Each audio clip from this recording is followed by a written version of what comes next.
Hi guys! Welcome sa aking mini vlog.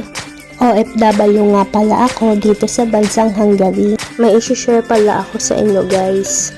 Galing sa trabaho pero may mga ganitong sandali na bigla kang titigil, titingin sa paligid at tihinga.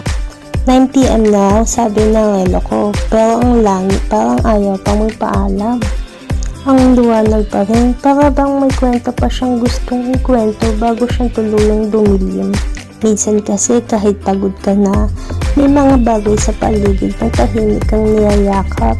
Ito na siguro yung tinatawag nilang slow moments na hindi mo hiningi pero kailangan mo pala.